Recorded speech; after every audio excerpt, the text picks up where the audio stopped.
Hello everyone, and welcome back to Insight Hub. For decades, one idea defined modern society. Work hard, get a stable job, buy a home, build a secure future. This was the promise of the middle class. But today, something feels different. Millions of people work full-time, sometimes even 2 jobs. Yet they still struggle to afford housing. Savings are shrinking, debt is rising, and many families feel like they are running on a treadmill that never stops.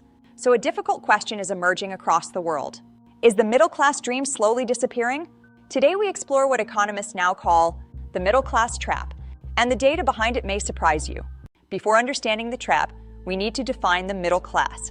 According to OECD economic research, middle-class households typically earn between 75% and 200% of the national median income. In simple terms, they are not poor, but they are not wealthy either. They are the teachers, nurses, office workers, technicians, and small business owners who form the economic backbone of society. Historically, the middle class expanded rapidly after World War II. Strong wages, affordable housing, and stable employment created decades of prosperity.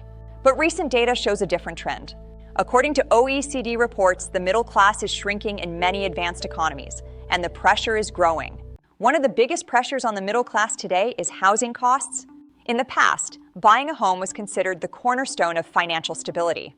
But according to OECD housing data, housing prices in many countries have grown much faster than wages. In some cities, home prices have increased 2 to 3 times faster than income over the past 2 decades. This means something very important. Even people with stable jobs can no longer afford homes in the cities where they work. In addition to rising home prices, rent has also surged across the globe.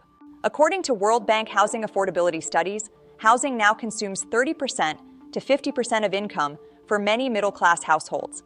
When housing takes such a large portion of income, saving becomes extremely difficult. When income does not keep up with expenses, people often turn to another tool: debt. Credit cards, student loans, car loans, mortgages. According to the World Bank and IMF, global household debt has reached record levels. In many advanced economies, household debt now equals more than 90% of GDP. For individuals, this creates a dangerous cycle. Income goes to housing, loan payments, daily expenses, leaving very little room for savings. Many middle-class families are not building wealth. They are simply maintaining their current lifestyle through borrowing. Another major factor behind the middle-class trap is the transformation of the global economy. Over the past 40 years, globalization has changed the structure of work. Manufacturing jobs that once supported middle-class families moved to lower-cost regions.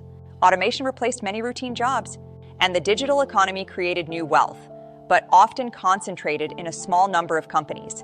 According to World Bank labor market research, middle-skilled jobs are declining in many economies. This creates what economists call labor market polarization. More high-income jobs, more low-income jobs, but fewer stable middle-income opportunities. The middle class is squeezed between both sides. Another striking economic trend appears in productivity data. According to OECD and economic research institutions, worker productivity has grown steadily for decades. But wages have not grown at the same pace. In other words, workers are producing more value, but that value is not always reflected in their income. This gap between productivity and wages has been widely studied by economists, and it contributes to a growing sense among workers that hard work no longer guarantees financial progress. The middle-class trap is not only economic, it is also psychological. Studies in behavioral economics show that financial instability increases stress, anxiety, and decision fatigue. When people feel financially insecure, long-term planning becomes harder. Saving, investing, and building wealth require stability. Without stability, many households remain stuck in survival mode.